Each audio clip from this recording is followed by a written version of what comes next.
Okay sir, और ठीक है। हम बात करेंगे थोड़ा सा सिलेबस के बारे में कि सिलेबस क्या है आपके पास।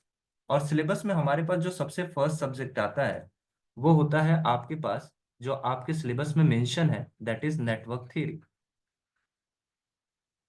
Network theory. और नेटवर्क थ्योरी को आप कहते हैं circuit theory. Circuit theory basically, circuit theory, network theory, इसे हार्ट ऑफ इलेक्ट्रिकल इंजीनियरिंग भी बोला जाता है, कह सकते हैं heart of electrical engineering. Electrical engineering because कि इसके अलावा, आप इसके बिना, आप इलेक्ट्रिकल इंजीनियरिंग का कोई भी सब्जेक्ट अगर आप डील करेंगे तो वो पॉसिबल नहीं है कि आप इसे क्या कर सकें, उसे अच्छे से समझ सकें। तो इन नेटवर्क थ्योरी, सर्किट थ्योरी, या इसी को कुछ लोग कहते हैं basic electrical engineering, BEE, basics of electrical engineering. Basics of electrical engineering.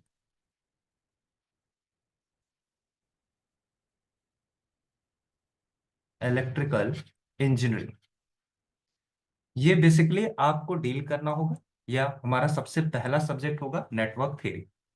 इसके बाद अगर हम बात करें तो आपके सिलेबस में मेंशन है कंट्रोल सिस्टम। कंट्रोल सिस्टम आपके पास दूसरा सब्जेक्ट होगा। और तीसरा अगर हम बात करें, थर्ड अगर हम बात करते हैं, तो आपके पास आता है इलेक्ट्रिकल मशीन्स। इलेक्ट्रिकल मशीन्स, जिसमें हम पढ़ने वाले हैं कुछ ट्रांसफॉर्मर। ट्रांसफॉर्मर आपके पास होगा, इंडक्शन मशीन आपके पास होगा, डीसी मशीन आपके पास होगा, सिंक्रोनस मशीन। हम बात करेंगे डिटेल में, फिलहाल फिलहाल अभी आप सिलेबस को मेंशन करते हैं जो आपके सिलेबस में है। फिर हम बात करें तो आपके पास आता है digital electronics. Digital electronics, electronics. और उसके बाद बात करें तो एनालॉग इलेक्ट्रॉनिक्स।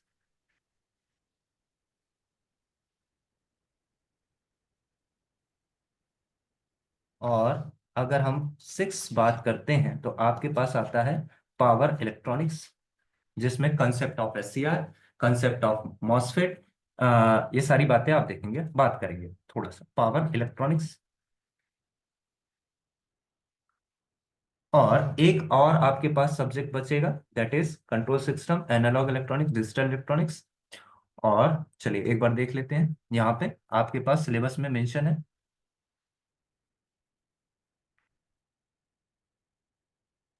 डीएसपी।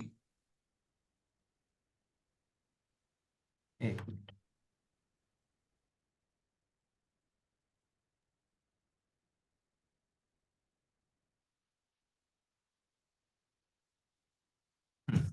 यहाँ पे देखो, माइक्रो प्रोसेसर, एक छोटा सा सब्जेक्ट है आपके पास माइक्रो प्रोसेसर का। और इसमें आपको जो देखना है, वो आपको देखना है कौन सा, माइक्रो प्रोसेसर 8085 का architecture, instruction set, programming, memories और इंटरफेसिंग। इंटरफेसिंग किससे, 8082 8251 से, 8155 से, 8257 से, 8259 से, ये आपको थोड़ी सी बात करनी है। बेसिकली ये डिजिटल का ही पार्ट है, डिजिटल में ही है। बस एक माइक्रो प्रोसेसर आपके पास थोड़ा सा अलग सा सब्जेक्ट है, उसके आर्किटेक्चर के बारे में आपको देखना होगा। अगला हम बात करें तो आपके पास ड्राइव्स, इसमें एक छोटा सा पार्ट दिया गया है। ड्राइव्स को समझने के लिए आपको थोड़ा सा मशीन का नॉलेज होना इंपॉर्टेंट है, मशीन्स के बारे में आपको जानना जरूरी है। जैसे आपके पास पूछा जाएगा कि ड्राइव्स का वर्किंग कौन सा है, कौन सा क्वाड्रेंट में ऑपरेट कर रहा है, वो भी हम थोड़ी सी बात करेंगे, है वो पावर इलेक्ट्रॉनिक्स का ही सब्जेक्ट है। पावर इलेक्ट्रॉनिक्स में ही हम इसे क्या करेंगे, डील करेंगे। नेक्स्ट आपके पास पावर सिस्टम, एक आपके पास ये छूटा है पावर सिस्टम। तो अगर हम बात करें seven subject, that is seven subject power, power system, power system की हम बात करें। अब अगर हम देखें तो इन सभी को अच्छे से समझने के लिए आपको जरूरत होती है नेटवर्क थ्योरी की। सर और मैं एक कहूँ सब्जेक्ट है सर, और एक सब्जेक्ट है। और भी है। हाँ sir, DSP, digital signal processing. हाँ, डिजिटल इलेक्ट्रॉनिक्स लिख दिया ना मैंने। सर वो डिजिटल इलेक्ट्रॉनिक्स तो बेसिक में आता है, सिग्नल हाँ हाँ प्रोसेसिंग हाँ। देखो। वही वही सर। सिग्नल प्रोसेसिंग इसी में हम देख लेंगे ना, ये जो आपके पास है ना, electronic devices and circuit, digital electronics, binary, hexa convergent, ये आईसीसी लॉजिक गेट्स, यही तो है आपके पास पूरा subject. Sir electronic devices and circuits, EDC. हम्म, ये रहा ना आपका। सर सर ये जो असली बेसिकली ये सिलेबस है ना, ये बहुत पुराना है हमारा अभी। ऐसा हाँ। ऑफिशियल सिलेबस तो नहीं निकला। Okay okay okay okay. अभी ऑफिशियल ये आपका आया नहीं है ना। ये अराउंड 2008 का सिलेबस है। Okay okay okay okay okay. तो इसमें कौन सा है एक सब्जेक्ट आपके पास। सर लेकिन मोस्ट प्रोबेबली सिलेबस यही होगा, ज्यादा कुछ फर्क नहीं होगी। सिलेबस यही हाँ होगा क्योंकि मेन हाँ। सब्जेक्ट सर यही है। ऑब्वियस सी बात है, ये सभी का इलेक्ट्रिकल इलेक्ट्रॉनिक्स और इंस्ट्रूमेंटेशन का ये कॉमन सब्जेक्ट्स होते हैं। Exactly exactly. हाँ सर यही। हाँ। तो बेसिकली आपके पास यही सब्जेक्ट्स होंगे जिस पे हम लोग डील करेंगे। अब यहाँ पे आपके पास कौन सा है, एक अगर आप बात करेंगे तो हमारे पास जो सब्जेक्ट आते हैं इनमें जो सबसे बेसिक है, जो सभी का एक कह सकते हैं फाउंडेशन रखता है, that is network theory.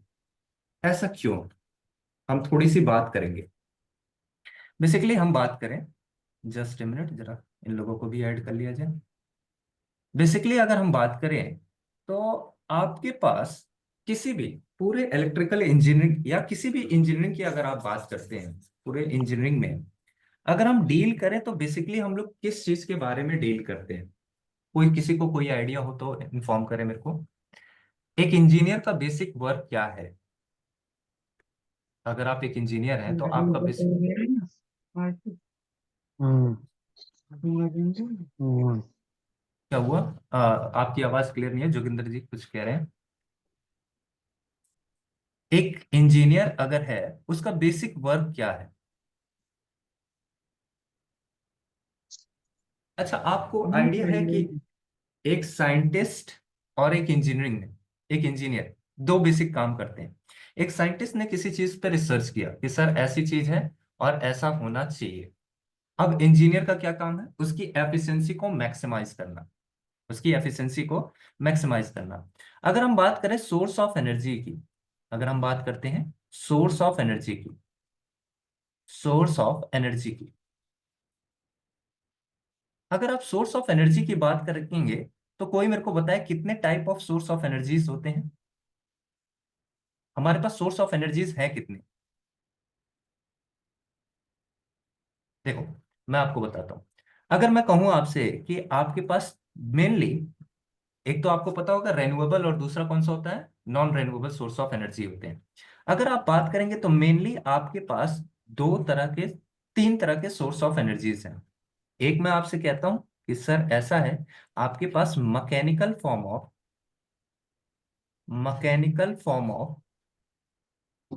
Of source available है। दूसरा आपके पास कौन सा फॉर्म अवेलेबल है, chemical form of chemical form of पानी लिखिए मत, केमिकल फॉर्म ऑफ सोर्सेस आपके पास अवेलेबल है। और थर्ड अगर मैं बात करूं तो आपके पास कौन सा, electrical form of source available. अगर मैकेनिकल की बात देखें तो यहां पे आपको समझ में आता है कि सर ऐसा है, यहां पे आपके पास वियर एंड टीयर का चांस ज्यादा होता है। वियर एंड टीयर का चांस आपके पास क्या होगा, थोड़ा सा आप मेरे को टाइम देंगे, मैं आपको सारी बातें एक पूरे डिटेल में लेके जाऊंगा, क्या चीजें हैं आप क्या करने जा रहे हैं वो सारी बात मैं करूंगा। वियर एंड टीयर के चांसेस आपके पास क्या है, बहुत ज्यादा है, high chance of wear and tear, high chance of wear and tear. देखिएगा मैं कुछ आपसे बात कर रहा हूँ, high chance of wear and tear, यहाँ पे आपके पास वियरिंग और टीयरिंग के चांसेस क्या है, बहुत ज्यादा है। यहाँ पे आप अगर ट्रांसमिशन करते हैं, पावर का ट्रांसमिशन करते हैं, ट्रांसमिशन ऑफ पावर, पावर वो आपका जो रेंज है, रेंज रेंज आपके पास जो है वो क्या है, बहुत लो है, मतलब आप ज्यादा दूर तक मैकेनिकल फॉर्म ऑफ एनर्जी को ट्रांसमिट नहीं कर सकते। वेयर एज अगर आप बात करेंगे sir chemical form of energy क्या है, तो sir chemical form of energy जैसे आपके पास यूरेनियम हो गया, थोरियम हो गया, प्लूटोनियम हो गया, या कोई भी आपके पास केमिकल सोर्स, लिथियम हो गया, इस तरह का अगर और आपके पास बैटरी। सोर्सेज है, इस तरह के अगर आपके पास सोर्सेस हैं, तो वो आपके पास क्या है, हाईली एक्सप्लोसिव है, हाईली एक्सप्लोसिव है। मीन्स यहाँ पे अगर आपके पास लीकेज का चांस अगर हो गया, तो आपके पास एक पूरा एरिया क्या हो सकता है, एक पूरा ह्यूमन ह्यूमन या लिविंग ऑर्गेनाइजेशन का हैबिटेट क्या हो सकता है, डिस्टर्ब हो सकता है। यानी ये एक फॉर्म ऑफ सोर्स था जिसमें एक ये वनरेबिलिटी है कि आपके पास एक्सपोज होने का चांस है, जहां पे आपके पास चांसेस क्या होते हैं, जिसको हम यूज करने पे बहुत ज्यादा हमें क्या करना पड़ता है, सेफ्टी फैक्टर को यूज करना पड़ता है। वहीं पे अगर हम इसके ट्रांसमिशन की बात करें, तो आप इसे ट्रांसमिट कराने में काफी डिफिकल्टीज आती हैं, यानी transmission transmission is not possible, is not possible अगर हम बात करें इलेक्ट्रिकल फॉर्म ऑफ एनर्जी का। ये आपके पास बेस्ट सोर्स फॉर्म है, best form of energy, energy आपके पास है। क्यों बेस्ट फॉर्म है, इस इसका कारण क्या है बेस्ट फॉर्म ऑफ एनर्जी का, इसका कारण फास्ट और ये है, एफिशिएंट। हाँ, इसको आप क्या कर सकते हो, लॉन्ग डिस्टेंस तक क्या कर सकते हो, ट्रांसमिट कर सकते हो, transmit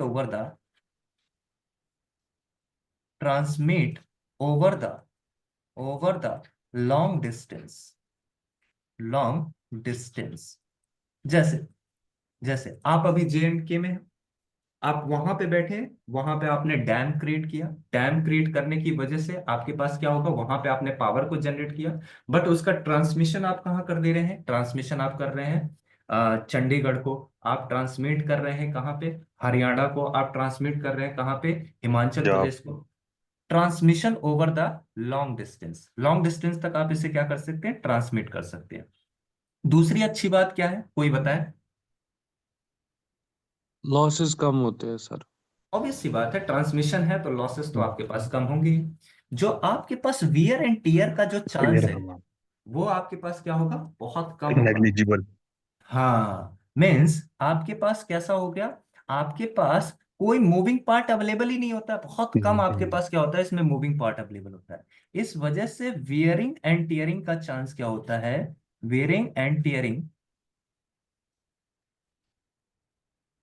no wearing and tearing, इसमें कोई भी वियरिंग और टीयरिंग का आपके पास मैकेनिज्म नहीं देखने को मिलता है wild transmission, no wearing and tearing.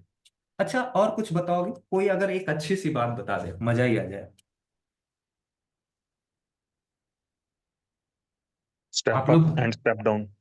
हाँ, एक अच्छी सी बात ये समझ में आई, it can be step up and step down. तो क्या हम पावर को स्टेप अप करते हैं या स्टेप डाउन करते हैं, या हम करंट या वोल्टेज की वैल्यू को स्टेप अप स्टेप डाउन करते हैं। सर करंट और वोल्टेज की रेशियो को स्टेप अप डाउन करते हैं, पावर रिमेन सेम। हाँ, पावर रिमेन्स सेम। अच्छा, तो एक बात मेरे को समझ में आई कि आपका ये जो सोर्स ऑफ एनर्जी है, it can be derived derived as per requirement.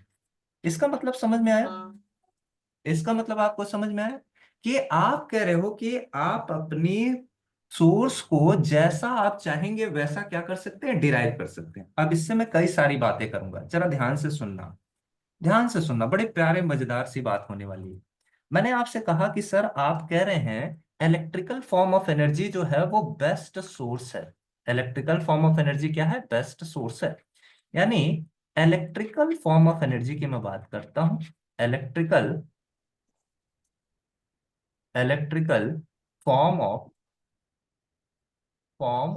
Energy का जरा देखना, आप समझिएगा इस बात को।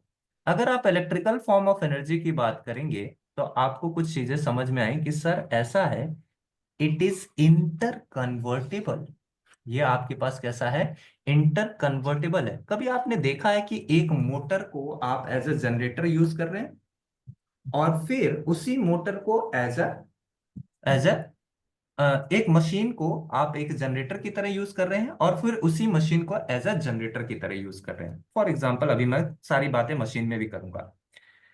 अगर मैं आपसे कहूं कि आपके पास जो इलेक्ट्रिकल फॉर्म ऑफ एनर्जी है वो बेसिकली दो तरह से डील की जाती है, वाया वाया इलेक्ट्रिक सर्किट। ध्यान से देखना, via electric circuit, electric circuit की मदद से।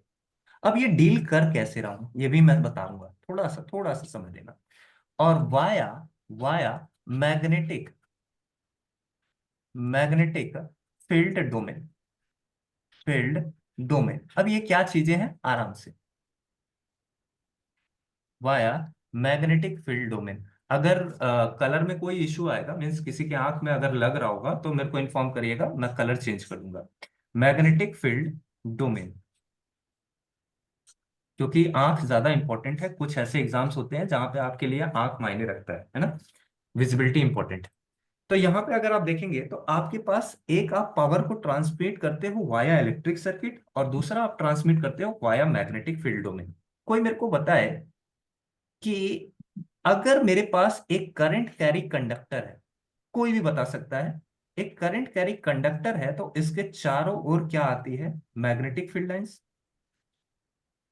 Magnetic field lines. इतनी बात तो पता होगी सभी को, मैं इतना तो मान के चलता हूं। और नहीं मान के चलता हूं तो मैं आपको बायो सेवर्ट लॉ पढ़ाऊंगा ही, तो उसमें सारी बात बताऊंगा। फिलहाल मैं आपसे कहता हूं कि एक करंट कैरी कंडक्टर है तो उसके चारों तरफ क्या होता है, मैग्नेटिक फील्ड लाइंस आपके पास आती है।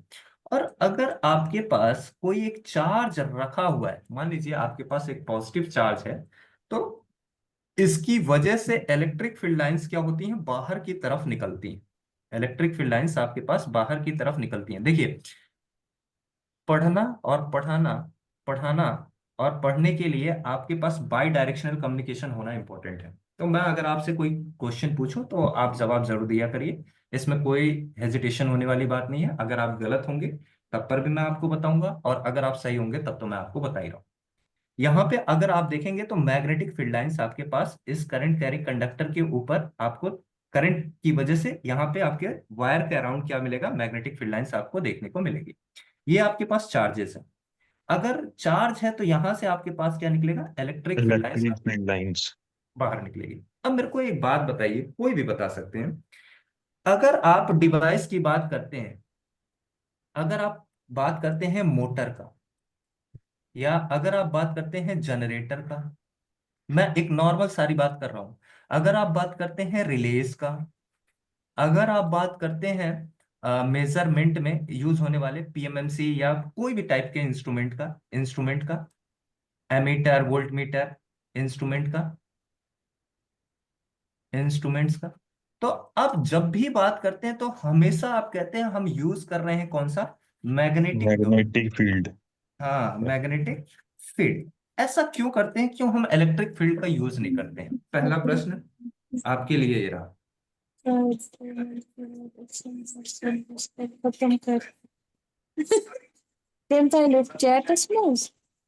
हाँ हाँ, उमी क्या बोल रहे हैं आप, हमेशा हम इस यूज करते हैं magnetic field domain over the electric field domain. हम ऐसा क्यों नहीं करते हैं, इलेक्ट्रिक फील्ड डोमेन का यूज कर सकते थे। किसी को कोई आइडिया, ठीक है, इस क्वेश्चन को ऐसे बने रहने देते हैं, सेशन के लास्ट में अभी लेंगे। जब भी हम इसका यूज करते हैं तो हम लोग हमेशा मैग्नेटिक फील्ड डोमेन का यूज करते हैं, ठीक है। क्वेश्चन ये है, why why we prefer we prefer magnetic domain, magnetic domain over the over the electric field domain, electric field domain. अच्छा ये बताइए, आप लोग को नोट्स कैसा चाहिए, हिंदी इंग्लिश, इंग्लिश चलेगा ना, इंग्लिश इंग्लिश। इंग्लिश चलेगा ना। तो यस हम सर। मैग्नेटिक फील्ड डोमेन का यूज करते हैं over the electric field domain पे। हम लोग चर्चा करेंगे, देखेंगे। अब एक इलेक्ट्रिकल इंजीनियर का काम क्या होता है? जैसे आपके पास इलेक्ट्रिकल इंजीनियर नहीं, कोई भी अगर आपके पास इंजीनियरिंग का वर्क है तो मेनली हम करते क्या है? हमारे पास दो चीजें होती हैं। एक आपके पास होता है सोर्स, और दूसरा आपके पास होता है सिंक। एक क्या होता है? एक आपके पास होगा सोर्स, और दूसरा आपके पास क्या होगा? सिंक। दो चीजें हैं। हमेशा पावर का फ्लो, एनीथिंग, कोई भी चीज हो गया, वाटर, एयर, करंट, प्रेशर, हमेशा हाई टू लो फ्लो करेगा। हमेशा हाई टू लो फ्लो करेगा। और अगर इस दौरान एनर्जी हमेशा कहां से कहां फ्लो करती है? हाई से लो फ्लो करती है। यानी ये आपके पास क्या हुआ? फ्लो ऑफ एनर्जी हुआ। एनर्जी एनर्जी अगर हाई से लो फ्लो हो रही है, तो अगर इस डायरेक्शन में आपके पास फ्लो हो रही है, तो इसे हम लोग कहते हैं दैट इज सोर्स। ये आपके पास क्या हुआ? सोर्स। और जिधर एनर्जी जाती है उसे हम लोग कहते हैं सिंक। इस कंसेप्ट को हमेशा याद रखिएगा कि हमेशा एनर्जी का फ्लो सोर्स से किधर होता है? सिंक की तरफ होता है। यानी हमेशा एनर्जी सोर्स से सिंक की तरफ फ्लो होती है। जो पावर को डिलीवर कराता है, जो पावर को डिलीवर कराता है, उसे हम क्या कहते हैं? सोर्स कहते हैं। और जो पावर को क्या करता है? एब्जॉर्ब करता है, एब्जॉर्ब। उसे हम कहते हैं सिंक। इतनी बात समझ में आ गई? यानी यस सर। पावर को डिलीवर कराने वाला सोर्स होता है, और पावर को एब्जॉर्ब करने वाला सिंक होता है। एग्जाम्पल में देखो जरा। एग्जाम्पल में हम बात करें आपसे कि सर आपके पास एक बैटरी सोर्स है। लेट अस सपोज सर आपके पास एक बैटरी है। लेट से कि ये 10 वोल्ट की आपके पास एक बैटरी है, और इससे मेरे को क्या करना है? इस लाइट बल्ब को मुझे क्या करना है? जलाना है। लेट से कि आपके पास क्या है? यहाँ पे एक लाइट बल्ब है।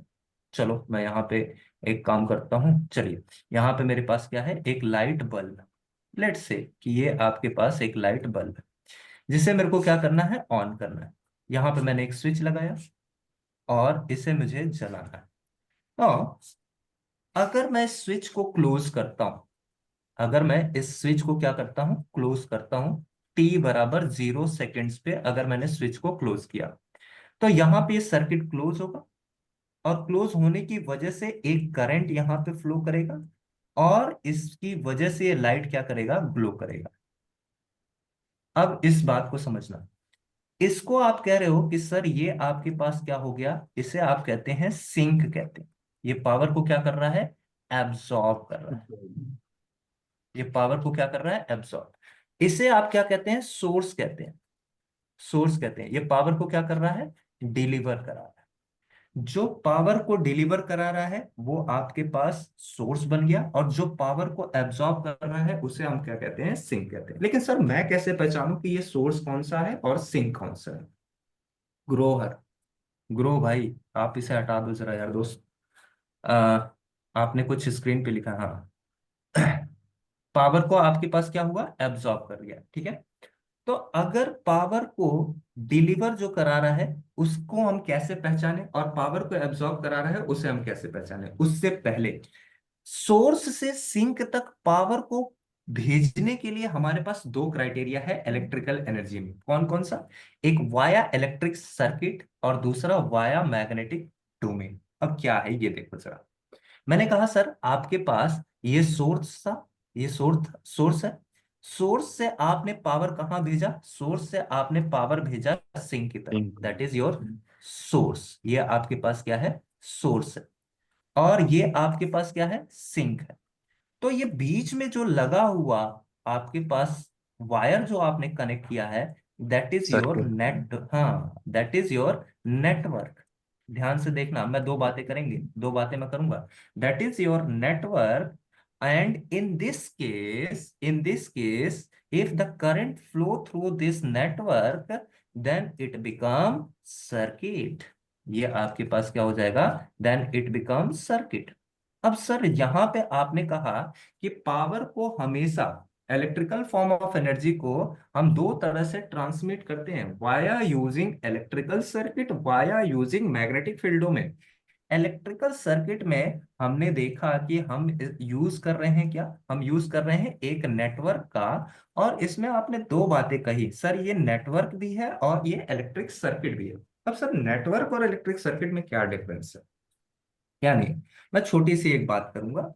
मैं कहता हूं difference between difference between between electric circuit electric circuit and network. Difference between electric circuit and network. ओफो।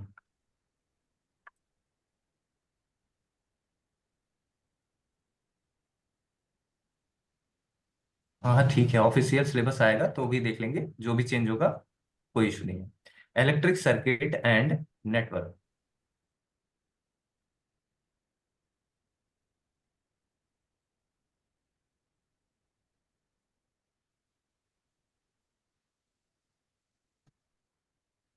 And network.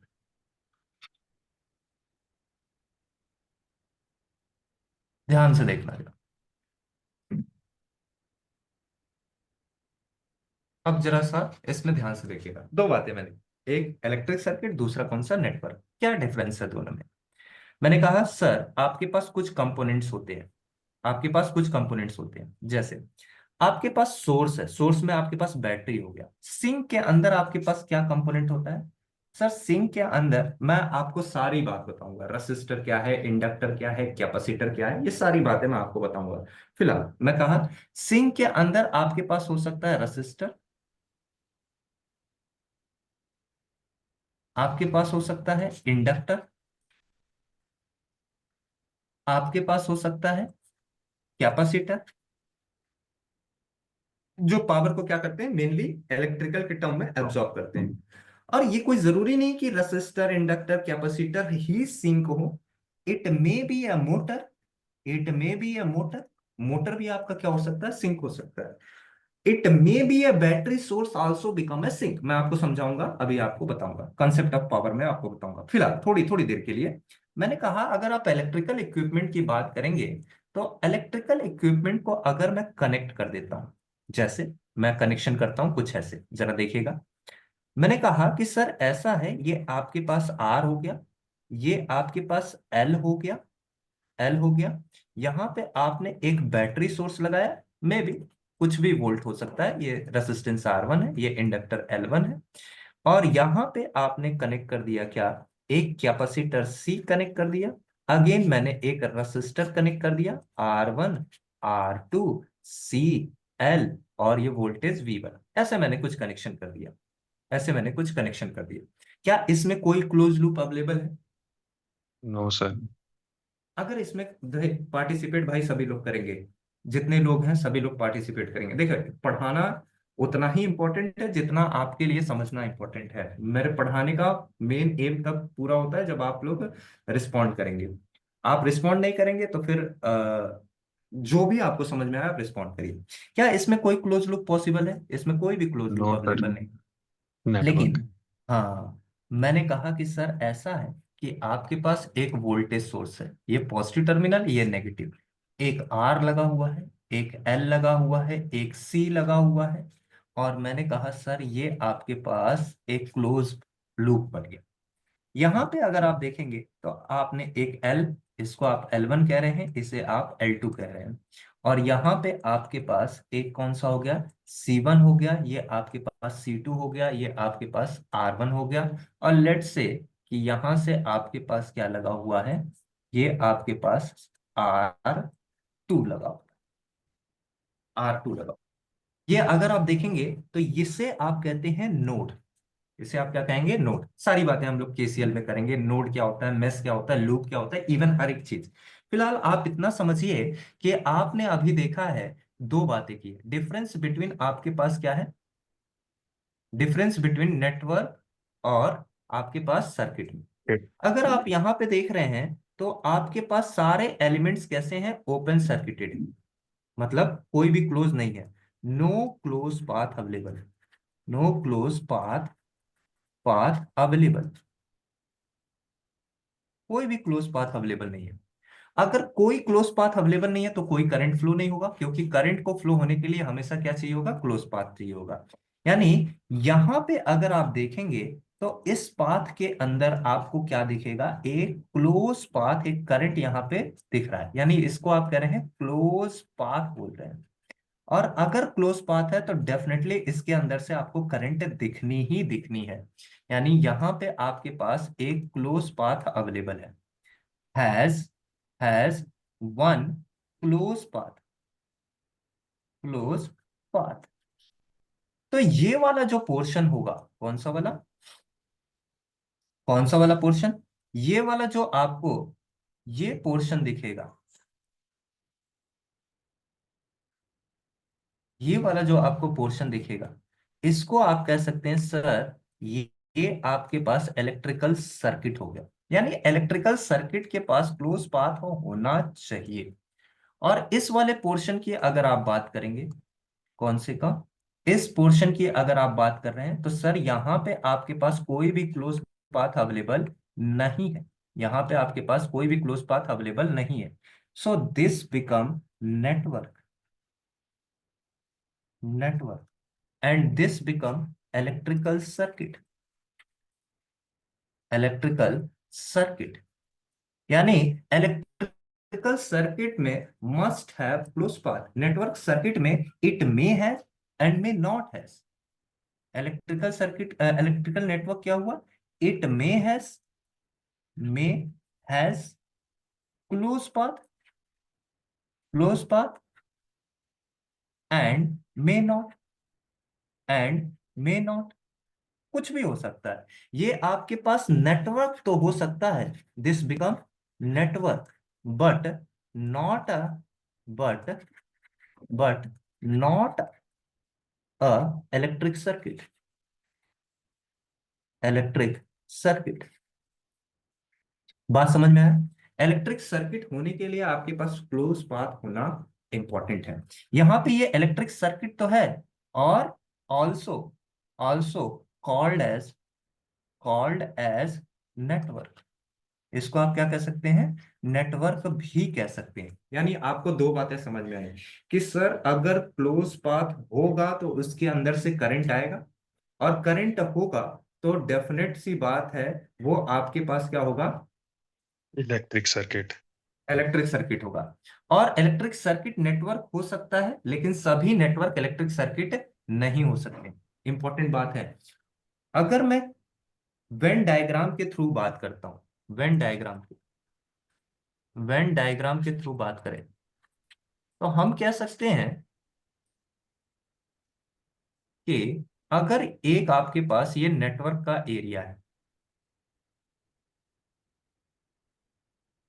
ये आपके पास एक नेटवर्क है, रिप्रेजेंट कर रहा है नेटवर्क को, और उसमें अगर मैं ये छोटा सा एरिया, छोटा सा पोर्शन अगर मैं रखता हूं, that is, electric circuit.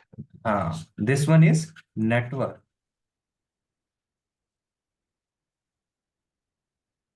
this one is network, and this area will represent electric circuit, electric circuit। It means all electric circuit can be a network, but every network cannot be a electrical circuit। ठीक है, clear है, इतनी yes, बात clear है, yes sir, सभी को clear है भाई। Yes sir. चैट वैट में भी लिख दिया करो, अगर नहीं बोलना चाहते हो आप तो चैट में भी लिख दिया करो। हाँ, बेस्ट एमसीक्यू बुक, अभी मैं आपका चैट देख लेता हूँ सारी चीजें। Sir, network combination of electronic component and electrical circuit in a close path, very good very good. ग्रोहर, ठीक है, best MCQ book, best MCQ book भी बता देता हूँ, सजेस्ट कर सकता हूँ। लोकेश सर की बुक बेस्ट है, ठीक है, मैं देख लेता हूँ। बुक्स मैं सारी बता देता हूँ सर। ओपन योर वीडियो, अच्छा ठीक है ठीक है ठीक है ठीक है ठीक है ठीक है ठीक है ठीक है, अभी मैं सारी सारी क्यूरीज ले लूंगा, ठीक है, ओके। अब मैं थोड़ी सी बात करूंगा कंसेप्ट ऑफ पावर के बारे में। देखना, सारी बातें करेंगे। एक मैं छोटी सी बात करूंगा कॉन्सेप्ट ऑफ पावर के बारे में। ध्यान से समझिएगा, आराम से कंसंट्रेशन रखिए। आपको 1 1.5 घंटे 2 घंटे जो भी क्लास चलनी है, उस क्लास में आपको सिर्फ और सिर्फ स्क्रीन पे ध्यान रखना है। जितना मैं कहूँ उतना आपको सुनना है। और एक रफ कॉपी वगैरह ले लीजिए, उस पे आप कुछ चीजें लिख लिया करिए, या अब बाद में आप नोट्स बनाएंगे तो ज्यादा बेहतर होगा। कंसेप्ट ऑफ पावर जरा देखिएगा। अब आपके पास इलेक्ट्रिकल इंजीनियरिंग के अंदर मेनली 3 सोर्सेस, 3 एलिमेंट्स पे हम लोग बात करते हैं, 3 या 4 एलिमेंट्स पे हम लोग बात करते हैं। एक हम लोग बात करते हैं रेसिस्टेंस, दूसरा हमारे पास इंडक्टर, तीसरा हमारे पास कैपेसिटर, और फोर्थ हमारे पास बैटरी या सोर्स हम बोलते हैं। अगर मैं आपसे कहूं, लेट से कि आपके पास कोई एक एलिमेंट है, कोई भी एक एलिमेंट है, लेट से ये आपके पास कोई एक एलिमेंट है, it may B A inductor, it may B a capacitor, it may B A resistor, कुछ भी हो सकता है, कुछ भी हो सकता है। मैं इसमें बिल्कुल ही आना नहीं चाहता हूं ये क्या है क्या नहीं है। बस मैंने आपसे कहा कि सर ऐसा है, ये आपके पास करंट आई आपका एंटर कर रहा है, ये आपके पास एक्स एलिमेंट है। एक्स क्या है? X may be any element, x may be any any element, element कुछ भी हो सकता है। मैंने कहा सर करंट यहां से आ रही है, बट इसके अक्रॉस जो टर्मिनल है ये पॉजिटिव है और ये क्या है? नेगेटिव। ये पॉजिटिव है और ये नेगेटिव है, that is your voltage V. इतनी बात क्लियर रखिएगा, एकदम दिमाग में क्लियर रखना है। और ये जो मैं बात बता रहा हूं, that is the key point. ये अगर आपको बात समझ में आ गई तो आपको बहुत सारी चीजें आपको इसी। क्या हो गया? अरार हुसैन, आप वॉइस बंद करिए।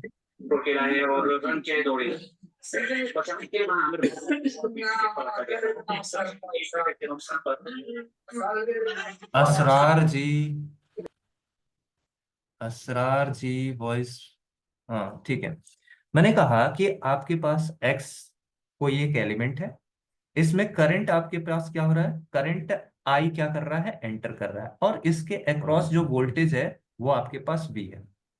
नाउ अगर मैं पावर की बात करता हूं, मैं डिराइव भी करूंगा, आगे मैं सारी बातें बताऊंगा। फिलहाल मैंने आपसे कहा power is equals to V into कितना होता है? आई। इतनी बात मैं आपसे मान के चलता हूं कि ये आपको पता हो। मैं ड्राइव भी करके एक एक बात बताऊंगा, एक एक चीज क्रिस्टल माइक्रो में दिखाऊंगा, सब कुछ दिखाऊंगा। फिलहाल मैं आपको कंसेप्ट ऑफ पावर सिखाने के लिए मैं छोटी सी एक बात करता हूँ। नाउ व्हाट, अगर करंट यहां से आ रहा है तो सर आप पावर को कैलकुलेट कैसे करेंगे? जब भी आपको पावर कैलकुलेट करना है तो आपको क्या करना है?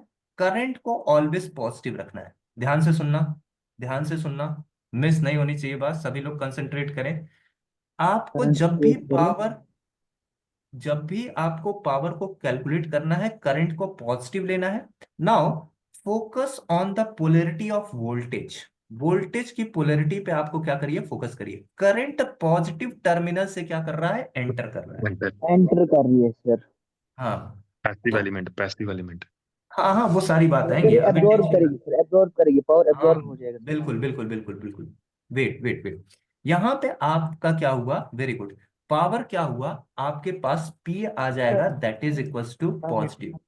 अगर बिल्कुल सर। पावर पॉजिटिव है it means absorb, it means बिल्कुल एब्जॉर्ब। सर, अगर बिल्कुल। कोई पावर एब्जॉर्ब कर रहा है तो सोर्स या सिंक? थिंक। ऑब्वियस सी बात है।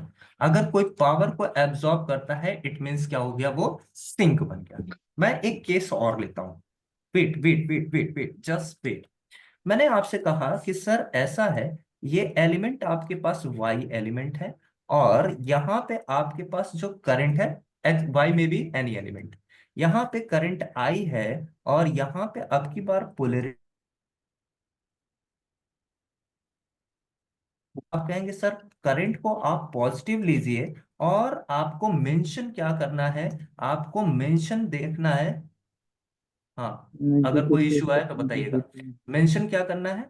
आपको देखना करंट किस पोलैरिटी से एंटर कर रहा है। करंट अब की बार बिल्कुल नेगेटिव पोलरिटी से एंटर कर रहा है, यानी -V, यानी पावर क्या हो गया, नेगेटिव हो गया। और डिलीवर हो अगर जाएगा। पावर नेगेटिव हो गया तो क्या हो रहा होगा, डिलीवर हो रहा होगा, डिलीवर। पावर क्या होगा, डिलीवर। और जो पावर को डिलीवर कराता है वो सिंक या सोर्स, source. वो तो आपके पास क्या बन जाएगा, सोर्स बन जाएगा। ऑब्वियस सी बात है, ये बात मेरे को समझ में आ गई। यानी जब भी पावर आपके पास पॉजिटिव होगा, जब भी पावर पॉजिटिव होगा तो सिंक होगा एलिमेंट, और जब पावर नेगेटिव होगा तो सोर्स होगा एलिमेंट। इतनी बात क्लियर है? Yes, sir. Yes, हाँ, sir. क्या हो गया? ठीक है, मैंने आपसे कहा, अभी पूछ लीजिएगा लास्ट में, सारी बातें पूछ लीजिएगा, कोई भी अगर डाउट रहता है आप पूछ लीजिएगा। मैंने आपसे कहा कि सर ये बात तो क्लियर है, एक एग्जाम्पल में आप बता दो मेरे को। मैंने कहा सर मैं आपको एक एग्जांपल दिखाता हूँ। लेट्स से आपके पास एक सर्किट है, ये आपके पास एक वोल्टेज सोर्स है, जो बड़ा वाला टर्मिनल है इसको पॉजिटिव से, जो छोटा वाला टर्मिनल है इसे मैं नेगेटिव से दिखाया। लेट्स से आपके पास एक रसिस्टर आपने ऐसे कनेक्ट किया, एक रसिस्टर आपने ऐसे कनेक्ट किया, 3 रसिस्टर आपने कनेक्ट किए। लेट्स से 1 ओम, 1 ओम और 1 ओम।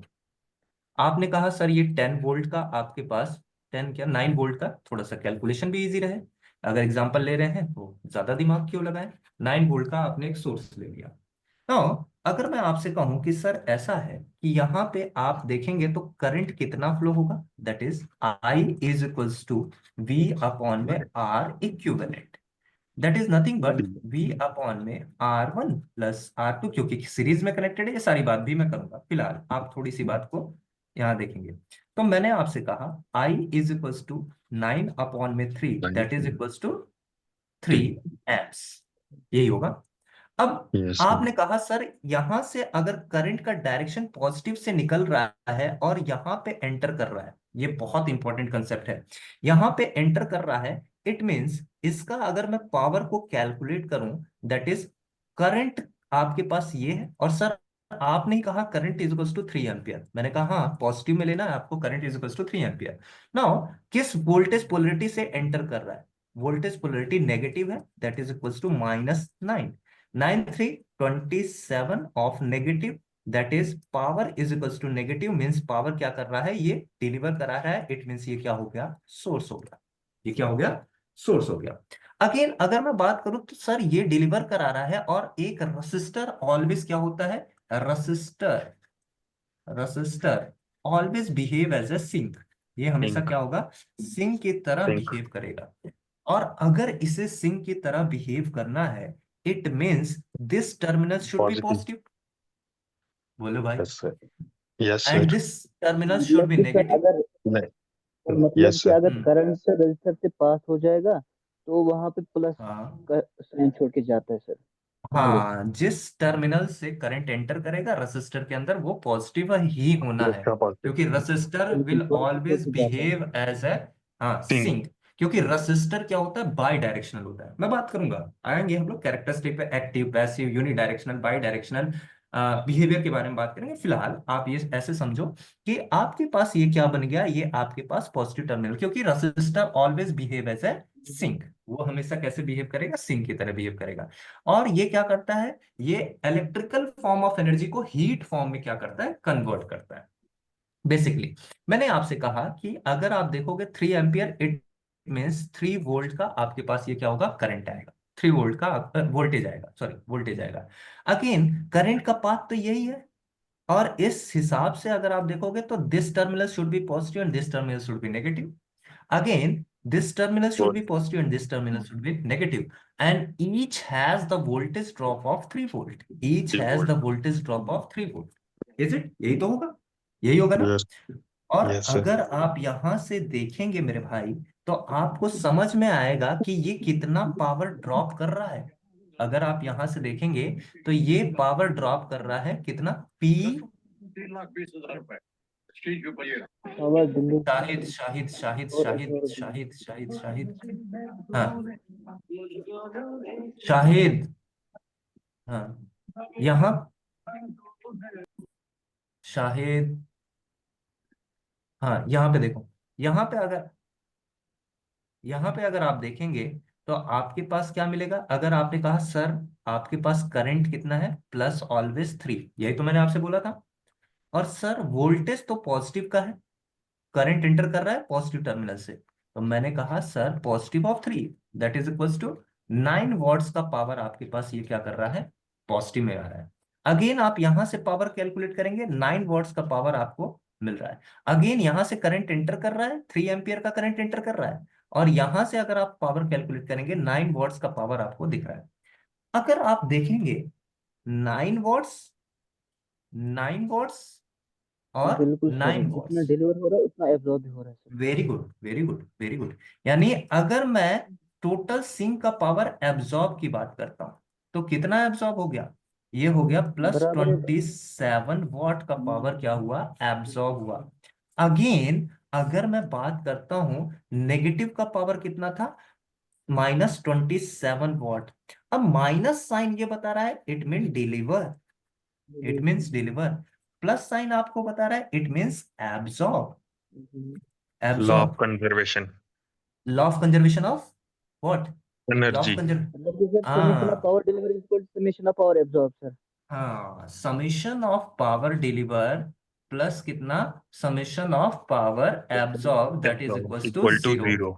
और टोटल एनर्जी, इसी को क्या कहते हैं, law of conservation of energy. Sir it Tellegen's means, theorem भी इसी को कहते हैं ना सर। हाँ, टेलीगेनस थ्योरम। अरे आएगा आएगा टेलीगेंस थ्योरम वो सारी बातें हम लोग बात करेंगे, टेंशन ना लो। ये आपके पास क्या हो गया, इसे आप कहते हैं कि सर किसी भी क्लोज लूप सर्किट में कोई जितना पावर को डिलीवर करा रहा है उतने ही पावर को क्या करता है, सिंक एब्जॉर्ब करता है। इट मींस जितना पावर आपने डिलीवर कराया है उतना ही पावर आपका सर्किट क्या कर रहा होगा, एब्जॉर्ब कर रहा होगा। In case of ideal circuit की बात कर रहा हूं मैं, किसकी बात कर रहा हूं, आइडियल सर्किट।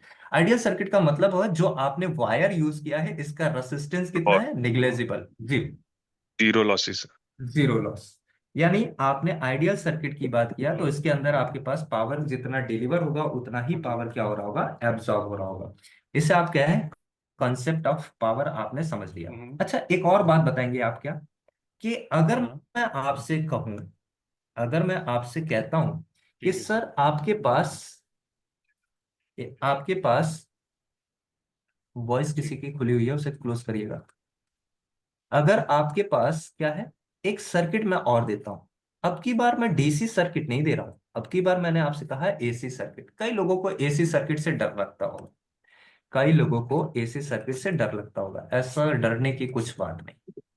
और यहां पे मैंने आपसे कहा ये आपके पास क्या हो गया, रसिस्टर हो गया दैट इज आर, और यहाँ पे वी ऑफ टी हो गया दैट इज कुछ आपके पास है, और यहां से आई ऑफ टी जा रहा है। ये टी वी क्यों लिख रहे हैं, सारी बात हम करेंगे, इंस्टेंटेनियस वैल्यू को रिप्रेजेंट करते हैं। मैंने कहा यहां से आपके पास करंट जा रहा है आई ऑफ टी, ऐसा आपके पास एक क्लोज पाथ है। नाउ अब मुझे आप बताएंगे कि ये कौन सोर्स है कौन सिंक है, वी या आर, सोर्स कौन सा है और सिंक कौन सा है। फिर V source है, R sink है. वी सोर्स है आर सिंक है, कितने लोग राजी करते हैं कि वी सोर्स है आर सिंक है। वेट वेट वेट वेट, थोड़ा सा और टफ कर देता हूं मैं इसे, थोड़ा सा और टफ कर देता हूं। मैंने आपसे कहा कि सर ऐसा है, ऐसा है, थोड़ा सा और टफ कर देता हूं मैं क्वेश्चन आपके लिए। मैंने कहा कि सर ऐसा है कि ये आपके पास ये ये कुछ एलिमेंट है, एलिमेंट एक्स है, एलिमेंट एक्स है, मुझे नहीं पता है। अब मेरे को आप बताइए कौन सोर्स है कौन सिंक है।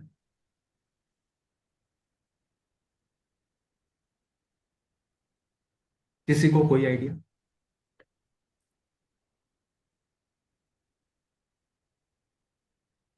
चलो एक बात यहां पे देखना।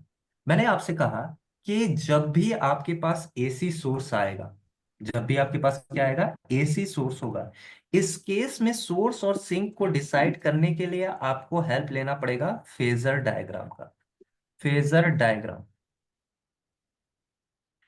विदाउट फेजर डायग्राम आप किसी भी सर्किट को प्रिडिक्ट करना आपके लिए पॉसिबल नहीं है कि वो सोर्स है या सिंक है।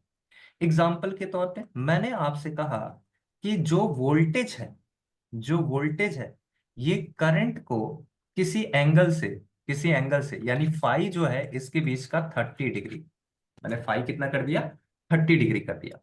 अगर फाई 30 डिग्री है तो मैं पावर जब निकालता हूं तो हम कहते हैं वी आई कितना, कॉस फाई। भाई और अगर मैं वोल्टेज को कुछ वोल्टेज लिखता हूँ, कुछ वोल्टेज होगा, करंट कुछ करंट होगा, और कॉस में क्या लिख दिया, 30 डिग्री में लिख दिया। अगर आप देखेंगे तो वी आई कॉस 30 की वैल्यू 1/2, यही ना, सॉरी √3 बाई कितना, 2, B/2। √3 बाई कितना, 2। ये आपने कहा सर ये हो गया, what ever it is, but the value is positive. Value क्या है, पॉजिटिव है। अगर पॉजिटिव है और ये फेजर किसका है, आपने यहाँ पे बनाया है, या आपने कहा सर इसके अक्रॉस का वोल्टेज और करंट के बीच का जो डिफरेंस है वो 30 डिग्री था, तो इसका मतलब है ये पावर आप निकाले एक्स का, तो ये पावर क्या हुआ, एब्जॉर्ब हो गया। और एब्जॉर्ब हो गया तो ये क्या बन गया, सिंक बन गया। लेकिन अगर मैं कहता हूं कि सर यहाँ पर अगर आप फेजर देख रहे हैं, यहाँ पे अगर आप फेजर देख रहे हैं, तो जो फाई बन रहा है वो बन रहा है आपके पास 120 डिग्री का, आपके पास फाई बन रहा है। अगर फाई 120 का है तो आप इसको एक्स नाम दे दीजिए, तो इसको नाम दे दीजिए ए। तो पी ए अगर आप निकाल रहे हैं तो वी इंटू आई कॉस कितना, 120 डिग्री। कॉस 120 का वैल्यू कोई बताएगा? सर माइनस, अरे दोस्त इतना तो बताओ, कम से कम आपके पास अगर बेसिक्स मैथ, एटलीस्ट आप कन्वर्जन जानिए। देखो इसको मैं कह सकता हूँ कॉस 90 प्लस कितना, 30 डिग्री, है ना। 30। तो कॉस ये 90 जब आप लिखते हैं तो ये क्या बन जाता है, साइन। साइन। और इसको मैंने लिख दिया 30 डिग्री, है ना। और अगर आप देखेंगे तो क्वाड्रेंट कौन सा, 90 प्लस 30 सेकंड, सेकंड क्वाड्रेंट में कॉस क्या हो जाता है, नेगेटिव हो जाता है, माइनस का कितना, वी आई। अब ये नेगेटिव साइन आपका क्या बता रहा है कि पीए क्या हो रहा है, पावर को क्या कर रहा है, डिलीवर कर रहा है। पावर को क्या कर रहा है, डिलीवर। इट मीन्स क्या हो गया, सोर्स बन गया।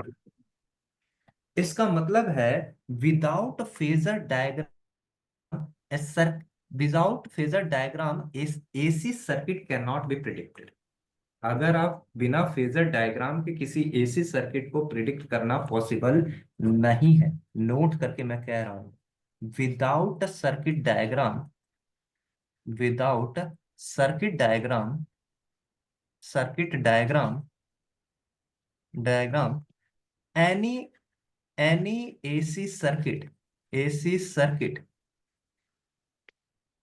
Sir phasor diagram, without phasor diagram. Sorry, without phasor diagram,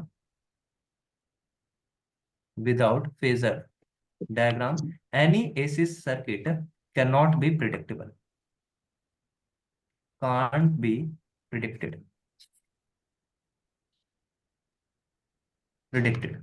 इसका मतलब है यहां पे अगर आप सर्किट डायग्राम देखते तो आप कहते सर ये आपके पास करंट हो गया और ये आपके पास क्या हो गया, वोल्टेज हो गया। इन दोनों के बीच का जो फेज डिफरेंस है वोल्टेज और करंट के बीच का, फाई इज इक्वल टू कितना है, 30 degree.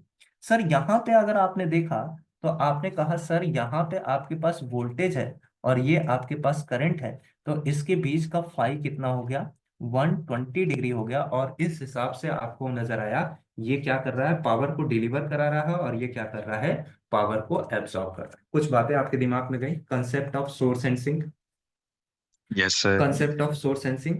Power will always flow from the source to sink.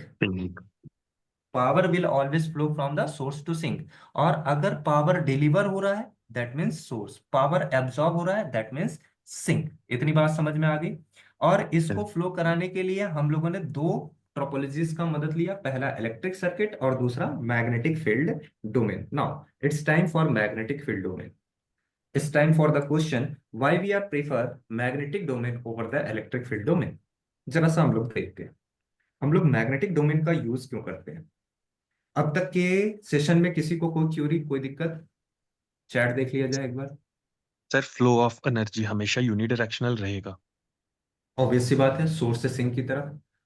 अब एक बात और मैं पूछूंगा इसी बात पे एक क्वेश्चन, अगर ये बात आई है 1/2 1/2, यस ठीक है ठीक है ठीक है। एक बात और, अगर ये बात आ गई, एक बैटरी सोर्स क्या हमेशा सोर्स ही अब बना रहेगा? लेट से मैं आपको एक सर्किट देता हूं, एक अच्छा सा प्यारा सा एग्जांपल देता हूं। मैंने आपसे कहा लेट से आपके पास एक बैटरी वोल्टेज है that is equals to 10 volt, that is equals to 10 volt की आपके पास एक बैटरी है ना। और यहाँ पे आपने क्या लगाया है, एक resistor R is equals to 1 ohm का। Again you are connected connected battery source of 2 volt. ये भी एक बैटरी सोर्स है, ये भी एक बैटरी सोर्स है। बात समझिएगा, आपके पास दो बैटरी सोर्सेस हैं, एक 10 वोल्ट का और दूसरा कौन सा, 2 वोल्ट का। मेरे को बताइए कौन सा सोर्स है, कौन सा सिंक है। सर रेजिस्टर हमेशा सिंक रहेगा। रेजिस्टर तो सिंक रहेगा। बैटरी,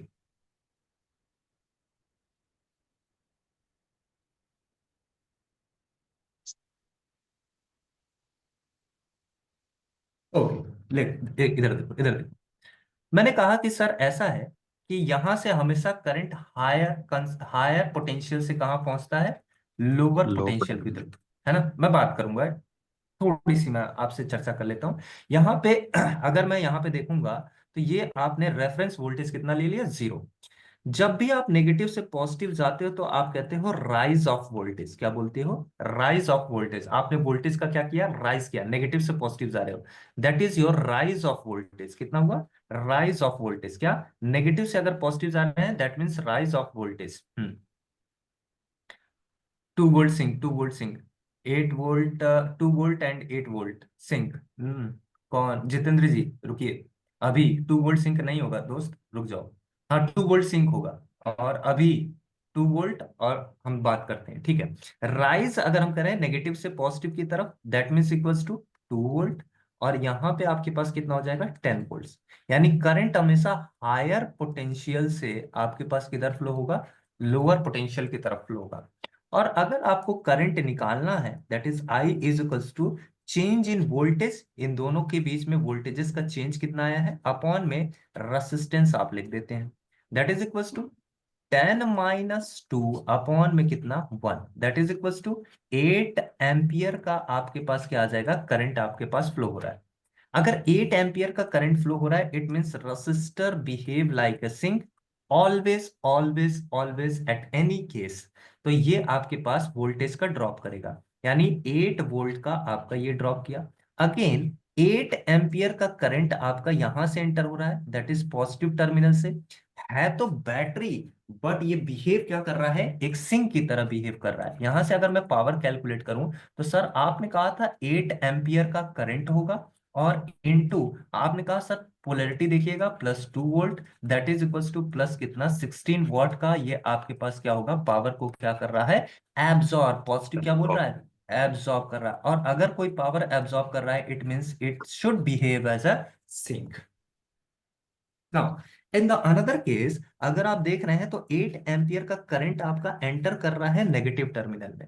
अगर 8 एम्पियर का करंट नेगेटिव टर्मिनल में एंटर कर रहा है, यानी P is equals to, sir आपने कहा था करंट को पॉजिटिव लो, yes current should be in positive direction, and mention the polarity of voltage, voltage is -10, voltage is -10। Now we are going to calculate the value, that is -80 watt, -80 watt. Then what, ये तो 16 what था, और ये आपके पास कितना हो गया, 80 what. इसका मतलब है नेगेटिव क्या बता रहा है आपको, नेगेटिव आपको बता रहा है कि सर ये पावर क्या किया है, डिलीवर हुआ है। और अगर डिलीवर हुआ है तो क्या बन गया, सोर्स। दोनों बैटरी है, देखो 10 वोल्ट भी आपके पास एक बैटरी ही है, 10 वोल्ट आपके पास क्या है, एक बैटरी ही है, और 2 वोल्ट आपके पास क्या है, एक बैटरी ही है। लेकिन ये वाला सिंक बन लो गया, पोटेंशियल। हाँ, और ये वाला क्या बन गया, सोर्स बन गया। क्या बात समझ में आई, क्या बात समझ में आई। बात आपको ये समझ में आई कि सर्किट कंडीशन आपको बताता है कि किसी एलिमेंट का सोर्स होना या सिंक होना। आप ऐसे देख के नहीं कह सकते कि सर ये बैटरी है तो ये हमेशा सोर्स होगा, ना ना ना ना ना ना। उसका सर्किट कंडीशन डिफाइन करेगा कि वो सिंक होगा या सोर्स होगा। फॉर एग्जाम्पल, फॉर एग्जाम्पल जैसे, अच्छा एक तो आपको ये बात समझ में आया कि सर 80 वॉट हो गया। तो सर यहाँ पे अगर मैं रेसिस्टेंस का पावर कैलकुलेट करता हूँ, अगर मैं रेसिस्टेंस का पावर कैलकुलेट करता हूँ तो ये कितना पावर एब्जॉर्ब कर रहा होगा। आपने कहा सर ऐसा है 8 वॉट का पावर ये क्या कर रहा है, एब्जॉर्ब कर रहा एब्जॉर्ब। है, और 8 वॉट का एब्जॉर्ब कर रहा है, 8 वॉट एब्जॉर्ब कर रहा है। V इंटू आई, 8 नहीं 64 कर रहा होगा, सॉरी, 8 इंटू 8 होगा ना, 64 होगा ना। Yes sir. Law of conservation of energy भी तो फॉलो करेगा भाई। तो आपके पास V इंटू आई करोगे, कहाँ 8 गया इंटू 8। इसका, हाँ 8 इंटू 8। तो आपने कहा सर ऐसा है, +8 एम्पियर का करंट इंटू कितना, 8 आपका वोल्टेज, तो ये क्या हो गया 64। 64 और 16 कितना हो जाएगा, P एब्जॉर्ब कितना हुआ, 20। P एब्जॉर्ब +64 प्लस कितना 16, दैट इज इक्वल्स टू कितना 80, 80 वॉट 80। का पावर। और डिलीवर कितना हुआ, P डिलीवर कितना हुआ, P डिलीवर हो गया 80। आपके पास माइनस का कितना 80 वॉट, है ना। अच्छा एक बात, अगर आपने P डिलीवर लिख दिया है तो it should be in positive, it should be in positive. अब मेरे को आप बताइएगा, सभी लोग पार्टिसिपेट करेंगे, सभी लोग पार्टिसिपेट करेंगे। लेट्स से कि आपके पास P है और मैंने लिखा एब्जॉर्ब, एब्जॉर्ब, एब्जॉर्ब आपका किया -20 वॉट का पावर। पहचानो कि ये जो एलिमेंट है वो सिंक है या सोर्स है। Sir source. एब्जॉर्ब कर रहा है नेगेटिव में, सर सोर्स। अगर P एब, हाँ ऑब्वियस सी बात है, क्या ये होगा सोर्स हो गया, क्योंकि P एब्जॉर्ब का मतलब इट मीन्स क्या, डिलीवर, पावर क्या हो रहा होगा, डिलीवर हो रहा होगा। पावर अगर आपके पास नेगेटिव में एब्जॉर्ब लिखा गया है इट मीन्स डिलीवर हो रहा होगा पावर। अगर मैंने कहा एब्जॉर्ब लिखा होगा कितना, +20 watt, +20 watt, it means sink, यानी पावर एक्चुअल में क्या हो रहा है, एब्जॉर्ब हो रहा है। अगर मैंने कहा सर P डिलीवर लिख गया, P डिलीवर लिख गया कितना, P डिलीवर +20 वॉट, सिंक की सोर्स, सोर्स। ये डिलीवर करा रहा है और पॉजिटिव में डिलीवर करा रहा है, यानी क्या हो गया, सोर्स हो गया। सोर्स। और इसका मतलब डिलीवर हो रहा होगा पावर, डिलीवर हो रहा है पावर। मैंने कहा sir P absorb, sorry P deliver लिख गया but value is -20 watt, -20 what,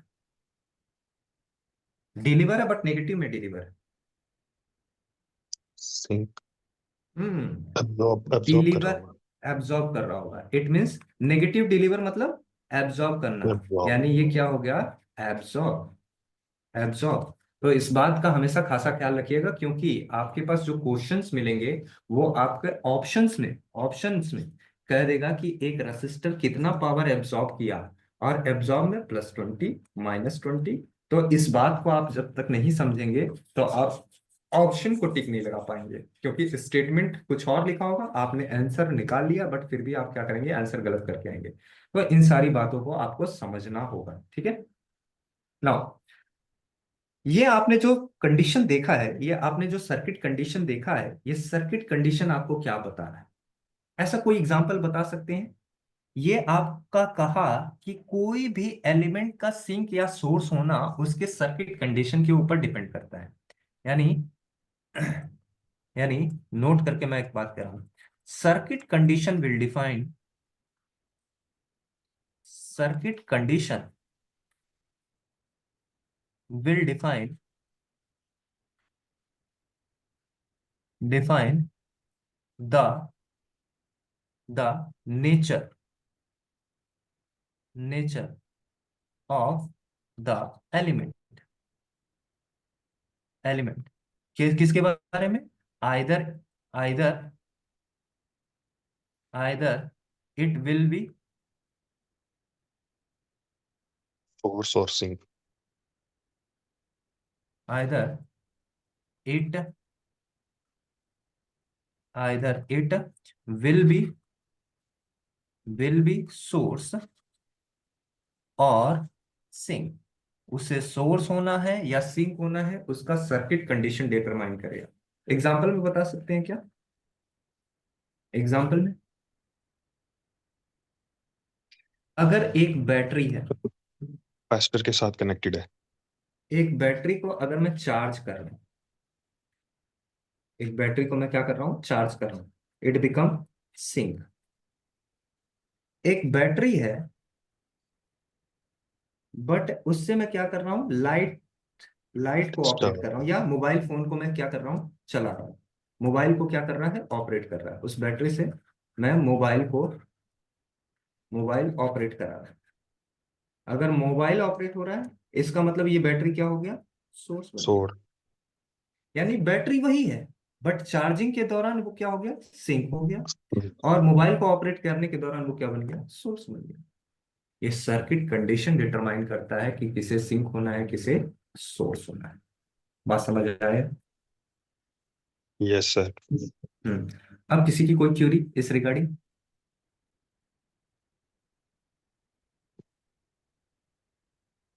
अभी बुक्स पे भी हम लोग बात कर लेंगे, बुक्स पे भी बस सारी बातें कर लेंगे, टेंशन ना लो। What will be the force structure, हाँ बताते हैं।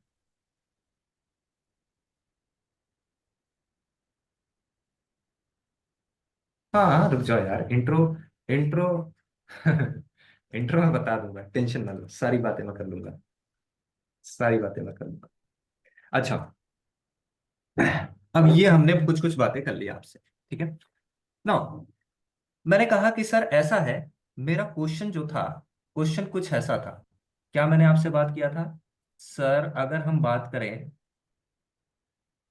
अगर हम लोग बात करें, तो हमारे पास कुछ ऐसी बातें थी कि आपका जो पावर फ्लो हो रहा है वाया इलेक्ट्रिक सर्किट और वाया कौन सा, मैग्नेटिक सर्किट। तो हमने कहा सर मैग्नेटिक फील्ड डोमेन से क्यों इस्तेमाल कर रहे हैं, क्यों इलेक्ट्रिक फील्ड डोमेन का इस्तेमाल नहीं कर रहे हैं। ओके ओके ओके ओके, थोड़ी सी हम लोग बात करते हैं। अगर हमें मैग्नेटिक फील्ड डोमेन से बात करनी है, तो हमने कहा सर ऐसा कौन सा हम पावर का फ्लो करा रहे हैं जो मैग्नेटिक फील्ड डोमेन के थ्रू पास होता है। सो लेट अस से कि आपके पास क्या है, लेट अस से ये आपके पास कोई सोर्स है, कोई आपके पास क्या है, सोर्स है, और ये आपके पास क्या है, सिंक है। यहां से यहां तक आपको पावर को फ्लो कराना है। Now if we have to transmit the power from source to sink, from source to sink via magnetic field domain, via via magnetic field domain,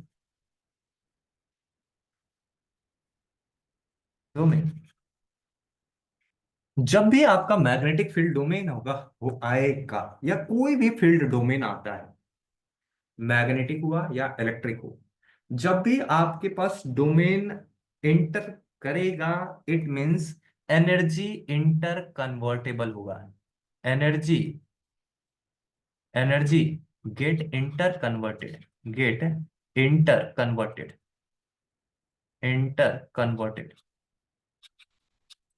energy convert हो जाएगी। फॉर एग्जाम्पल, फॉर एग्जाम्पल कि आपके पास क्या है, एक device, मैं मेरे को नहीं पता है ये कौन सा डिवाइस, मेरे को कोई आइडिया नहीं है ये क्या है। लेट से एक आपके पास डिवाइस है, अगर ये आपके पास डिवाइस है और इस डिवाइस के ऊपर मैं कहता हूं कि अगर मैं इलेक्ट्रिकल फॉर्म ऑफ एनर्जी लगाता हूं, इलेक्ट्रिकल फॉर्म ऑफ एनर्जी लगाता हूं, तो आपके पास क्या हो जाएगा, मैकेनिकल फॉर्म ऑफ एनर्जी आपको ऑब्टेन हो गया, mechanical form of energy obtain हो गया। ऐसा कोई आपने पढ़ा होगा तो आप बता सकते हैं इलेक्ट्रिकल फॉर्म ऑफ एनर्जी को मैकेनिकल फॉर्म में कौन कन्वर्ट करता है। Motor. Motor. It means it will be a motor, ये आपके पास क्या हो गया, मोटर हो गया। और सर अगर मैं क्या करूं कि मैकेनिकल फॉर्म ऑफ एनर्जी को यहाँ पे अप्लाई करता हूं, तो ये इसी डिवाइस के ऊपर, तो ये कन्वर्ट हो जाएगा किसमें, इलेक्ट्रिकल फॉर्म ऑफ एनर्जी में, यानी ये इंटर कन्वर्टेबल है एक दूसरे में, एक दूसरे में क्या है, इंटर कन्वर्टेबल है। एक आपके पास मोटर है, वही डिवाइस है जो मोटर की तरह काम कर रहा है, और वही डिवाइस है जो आपने एनर्जी दूसरा रखा तो क्या बन गया, जनरेटर। ये आपके पास बन गया जनरेटर, जनरेटर। इट मीन्स ये आपके पास जो डोमेन था, इसको हम लोग कहते हैं magnetic domain, magnetic domain. Magnetic domain. Motor generator, ठीक है। अभी मोटर और जनरेटर, अगर मैं थोड़े से स्ट्रक्चर की बात करता हूं कि सर आपके पास ये स्ट्रक्चर दिखेगा कैसे, तो आप कह सकते हैं सर, अगर आप देखेंगे तो let say this is your this is your two pole motor. अगर मैं बात करूं तो मैं कह सकता हूं सर ये आपके पास नॉर्थ पोल होगा, मान लेता हूं ये आपके पास नॉर्थ पोल है। और ऐसा ही एक पोल का और होगा, that is your south pole, that is your south pole, south pole. और इसके बीच में क्या करता हूं, इसके बीच अगर मैं एक कंडक्टर को प्लेस कर देता हूं, देखना मैं फॉर्म ऑफ एनर्जी को कैसे बदल रहा हूं। इसके बीच में मैंने क्या किया, एक कंडक्टर को प्लेस कर दिया।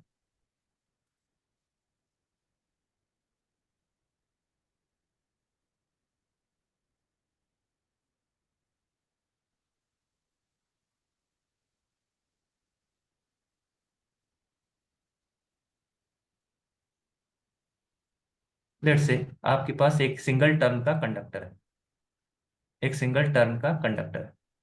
ये आपके पास यहां से नॉर्थ से साउथ की तरफ आपके पास क्या जाता है, मैग्नेटिक फील्ड लाइंस आपके फील्ड। पास जाती है। मैग्नेटिक फील्ड लाइंस आपके पास कहां से कहां तक जाती है, नॉर्थ से साउथ की तरफ आपके पास निकलती है। और इस मैग्नेटिक फील्ड लाइंस के अंदर आपने प्लेस किया है, इस मैग्नेटिक फील्ड लाइंस के अंदर आपने प्लेस किया, क्या हो गया, voice voice voice voice check करिए, आपका वॉइस आ रहा है, कंडक्टर। आवाज।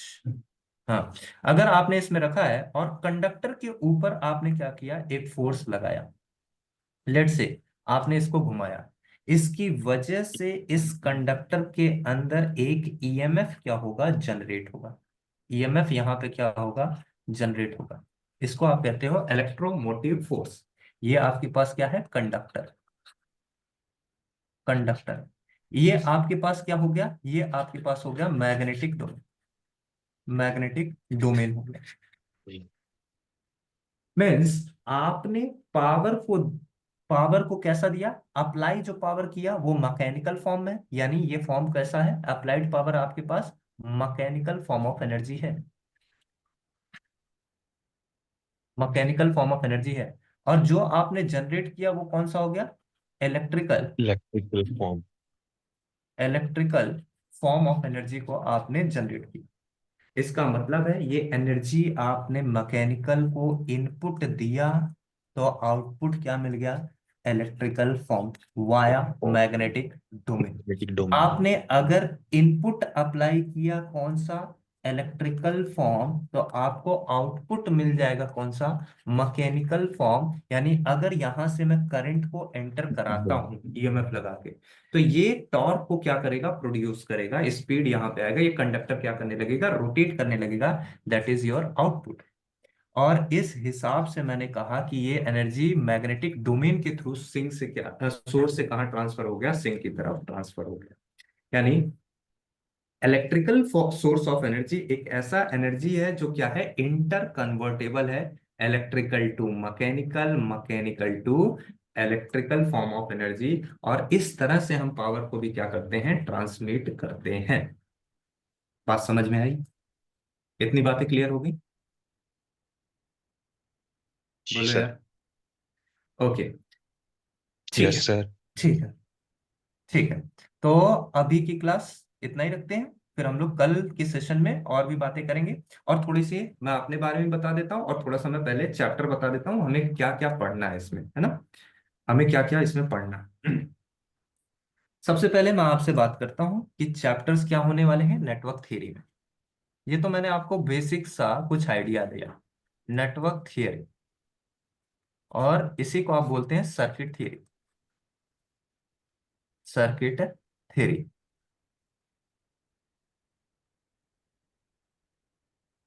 इसी को आप बोलते हैं बेसिक्स ऑफ इलेक्ट्रिकल इंजीनियरिंग, है ना। और अगर आप बात करेंगे तो आपके पास चैप्टर्स कौन कौन से होने वाले हैं, चैप्टर नंबर चैप्टर नंबर 1, इसमें हम लोग टोटल बेसिक के बारे में आइडिया देंगे, basics basics of electrical engineering जैसे आपके पास होगा resistor, inductor,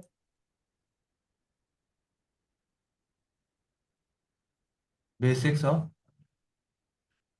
time of class. हाँ सर, आपको इन्फॉर्म कर देंगे, आपके सर आपको इन्फॉर्म कर देंगे। Resistor, inductor, inductor, capacitor, capacitor, concept of power, energy,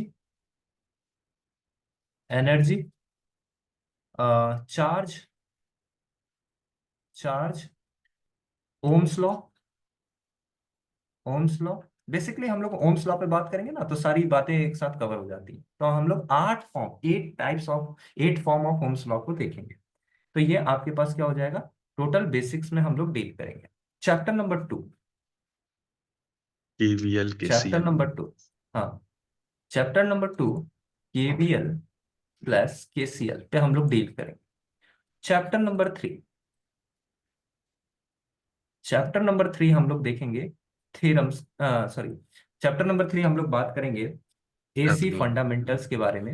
हाँ, एसी फंडामेंटल्स थोड़ा सा देखेंगे, फंडामेंटल्स, या ये चैप्टर इंटर कन्वर्टेबल रहेगा। चैप्टर नंबर 4 थ्योरम्स पे हम लोग बात करेंगे, थ्योरम्स पे हम लोग बात करेंगे। Chapter number chapter number 5 resonance, chapter number 6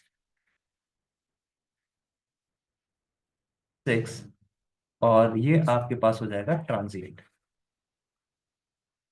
इतनी बातें हमें इस सब्जेक्ट में करना है, network theory. About my self, about my self, तो मेरा नाम है Ashwani Yadav. I am from UP. मेरे को हो सकता है आपने देखा भी हो कहीं भी, ठीक है। अगर यूट्यूब के कीड़े हों आप तो हो सकता है देखे भी हो। अश्वनी यादव, ठीक है। BTech plus MTech,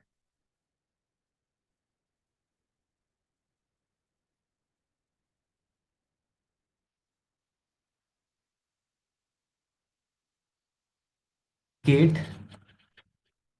2017, 2018, ESC 2017 up to mains. Mains इस वजह से, अच्छा, गेट के थ्रू मैंने जॉब इसलिए नहीं ली क्योंकि एक्चुअल में मेरे को ईएससी में जाना था, तो उस टाइम पे मैंने छोड़ भी दिया, और मतलब पीएसयू नहीं ज्वाइन किया था। इस समय मेंस जब मैंने लिखा था 2017 के अंदर, तो मेंस की वजह से मैंने लगभग छोड़ा था। तो इस वजह से ईएससी मेरे को ज्वाइन करना था, तो इस वजह से मेरी सारी चीज़ें वहाँ पे भी लैग की कुछ चीज़ें। तो मेंस 2017 का मैंने लिखा हुआ है, ईएससी का। और बात करें और अचीवमेंट के एक्सपीरियंस के बारे में, मैं इस फील्ड में 2019 से 2019 क्या 2018 से 2000 अभी 25, तो आपके पास करंट ईयर चलेगा। अब तो आपके पास लगभग 6-7 ईयर का एक्सपीरियंस के साथ आपके पास, मैं आपके साथ हूँ। और कोई क्यूरी हो आप पूछ सकते हैं बेझिझक।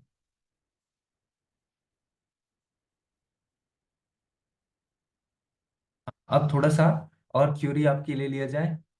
कुछ आप बात कर रहे थे कि सर, क्या बातें कर रहे थे, बुक कौन सी है ना, ये पूछ रहे थे आप।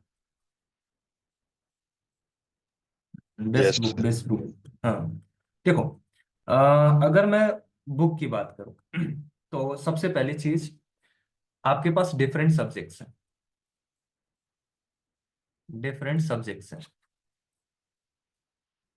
और डिफरेंट सब्जेक्ट्स के अगर आप पढ़ने जाएंगे तो आपको लगेगा बहुत टाइम। पहले मैं क्लियर बात बता देता हूँ। जैसे अगर आप नेटवर्क थ्योरी देखेंगे तो नेटवर्क थ्योरी आप एक जगह से एक बुक से नहीं पढ़ पाएंगे। उसके लिए आपके पास अलग अलग सोर्स है। चक्रवर्ती आप पढ़िए, आपके पास डेल्टोरा है, डेल्टेरो को रेफर कर सकते हैं। आपके पास नागराथ एंड कोठारी है, उसको आप रेफर कर सकते हैं। 3-4 किताब मिल के आपको नेटवर्क थ्योरी पढ़नी पड़ेगी। ऐसे हर एक सब्जेक्ट का मैं बता देता हूँ और फिर मैं एमसीक्यू बुक भी बता देता हूँ। अगर आप बात करेंगे नेटवर्क थ्योरी की, नेटवर्क थ्योरी आप रेफर कर सकते हैं डेल्टोरो, आप रेफर कर सकते हैं डेल्टोरो, मैं प्लस लगा रहा हूं, डेल्टोरो, नागराथ, नागराथ। आप रेफर कर सकते हैं चक्रवर्ती, ठीक है, इनको आप रेफर कर सकते हैं। और भी अच्छी अच्छी किताबें हैं, मैं मतलब बेसिकली ये बहुत अच्छी स्टैंडर्ड्स रिटेन बुक हैं, तो इनको आप प्रेफर करेंगे, इससे ज्यादा आपको कुछ प्रेफर करने की जरूरत नहीं, मैंने आपको एक बस बुक का नाम बता देना है बस। मशीन की अगर मैं बात करूं, तो मशीन आप रेफर कर सकते हैं नागराथ को, नागराथ को आप रेफर कर सकते हैं। हम्म, आपके पास है भीमरा, पीएस भीमरा। वीके मेहता। नहीं, वीके मेहता छोड़िए, जमाना गया वीके मेहता का। एनालॉग, एनालॉग देखो मैं बुक नहीं बताऊंगा, इसके लिए आप नोट्स पढ़िए, इसके लिए आप नोट्स पढ़िए। और मैं किसी भी बुक को रेफर करने की बात नहीं कर रहा हूँ, आपको कोई भी बुक नहीं पढ़नी है, मैं आपकी इंफॉर्मेशन के लिए बता रहा हूँ। एनालॉग को मैं क्यों कर रहा हूँ नोट्स, क्योंकि ये अगर आप देखेंगे ना तो इतना डिस्क्रीटेड फॉर्म में है, हर एक बुक में अलग अलग तरह से लिखा हुआ है, तो इस वजह से ये कलेक्शन आपको नोट से ही अच्छे से दे पाएगा, ठीक है। चौथी अगर मैं बात करूं, तो आपके पास है डिजिटल इलेक्ट्रॉनिक्स, डिजिटल, डिजिटल को रेफर करने के लिए आपके पास नोट्स ही बेहतर है, नोट्स का कलेक्शन अच्छा है। और अगर आपको कुछ समझ में आ सकती है तो आप ले सकते हैं पी राजा, पी राजा है ठीक ठाक बुक है, उतना भी मतलब अच्छा नहीं है बट ठीक है, आप रेफर कर सकते हैं। पांचवी अगर मैं बात करूं कि आपके पास पावर इलेक्ट्रॉनिक्स के लिए, पावर इलेक्ट्रॉनिक्स के लिए, पावर इलेक्ट्रॉनिक्स की अगर आप बात करें रेफर कर सकते हैं किसका, पीएस भीमरा, बस पीएस भीमरा ही। और इसमें एक बुक आती है बस पीएस भीमरा करिए, इससे बेहतर कोई बुक नहीं है इसके लिए। छठवीं अगर आप बात करेंगे, कौन सा बच गया, और कौन सा सब्जेक्ट बच गया आपका, machine, analog, digital, control system, power system. Control, हाँ, कंट्रोल सिस्टम, कंट्रोल सिस्टम के लिए बिल्कुल नोट्स जो मैं बनवाऊंगा उसी पे फोकस रहिए। सातवां अगर मैं बात करूं, माइक्रो प्रोसेसर, माइक्रो प्रोसेसर आप ले सकते हैं, पढ़ना कुछ भी नहीं है, कोई भी किताब लेने की जरूरत नहीं है, गोनकर, गोनकर, ठीक है। और अगर मैं एमसीक्यू बुक की बात करूं, एमसीक्यू की अगर बात करता हूं, तो अगर आप किसी भी ए या जेई एग्जामिनेशन की बात करेंगे, बेस्ट ऑफ बेस्ट बुक, सबसे बेस्ट बुक अगर बात किया जाए तो वो आपके पास है जेबी गुप्ता, ऑब्जेक्टिव। उसके बाद मैं ये नहीं कहूंगा कि आपको जेबी गुप्ता पूरा ही सॉल्व करना है, according to your syllabus, according to your standard, ठीक है, according to your syllabus and according to your standard. क्योंकि जेबी गुप्ता को आप ईएससी के लिए भी रेफर कर सकते हैं, जेबी गुप्ता को आप गेट के लिए भी रेफर कर सकते हैं, जेबी गुप्ता को जेई के लिए। जेबी गुप्ता की एक खास बात यह है कि इसमें जो क्वेश्चंस लगे हुए हैं उनका लेवल अच्छे तरीके से अरेंज किया गया है, तो ये आपको कॉन्फिडेंस देते चला जाता है। लेकिन इसमें अगर आप जेई के लिए प्रिपेयर कर रहे हैं तो आप फंस सकते हैं, क्या फंसना हो सकता है कि इसमें लेवल स्टैंडर्ड आपके पास बढ़ते चला जाएगा और आप किसी एक ऐसे क्वेश्चन को कर रहे हैं जो आपके सिलेबस में है ही नहीं, तो ये जेबी गुप्ता में आपका जेई के लिए ड्रॉबैक हो जाता है। ए के लिए अगर देखा जाए तो इसमें ए के लिए ठीक है, गेट के लिए, एसी के लिए ठीक है, आपको सॉल्व करना है। अगर आप जेई के लिए प्रिफर करना चाहते हैं तो आपके पास मेड इजी का, मेड इजी की एसएससी जेई का, एसएससी जेई की आपके पास बुक आएगी, वो आप ले सकते हैं। आप ले सकते हैं यूथ पब्लिकेशन, यूथ पब्लिकेशन की आपके पास दो बुक आती हैं, एक आपके पास जेई बेस होगा और एक आपके पास ए बेस होगा। आप पहले जेई को सॉल्व करिए, फिर उसके बाद ए को सॉल्व करिए। अगर आप ए को सॉल्व करेंगे तो इसमें आपको सिलेबस थोड़ा सा एक्स्ट्रा देखने को मिलेगा, लेकिन आपको जेई पूरा सॉल्व करना करना है, ठीक है। अब इसमें आपको यूथ पब्लिकेशन में दो तरह की बुकें आती हैं, जेई और ए के लिए दो तरह की, एक बुक आपको मिलेगी कैसा, objective series, objective series. Objective series के अंदर आपको देखने को मिलेगा पेपर वाइज होगा, पेपर वाइज कि किसी एग्जाम का पेपर हुआ है, वो आपके पास लिस्ट में कॉन्टिन्यूअस आपको देखने को मिलेगा। एक आपको मिलेगा चैप्टर वाइज, चैप्टर वाइज आपको मिलेगा। आप सबसे पहले चैप्टर वाइज लेंगे और जब आपका एग्जाम पास आ जाएगा तो आप अपने अपने हिसाब से या आपके पीवाईक्यूज जो होंगे उसको आपको प्रैक्टिस करना होगा। अब आपको प्रिपरेशन कैसे करना है, आपको प्रिपरेशन कैसे करना है? प्रिपरेशन करने के लिए सबसे पहले आपको प्रिपरेशन स्ट्रेटेजी क्या होना चाहिए,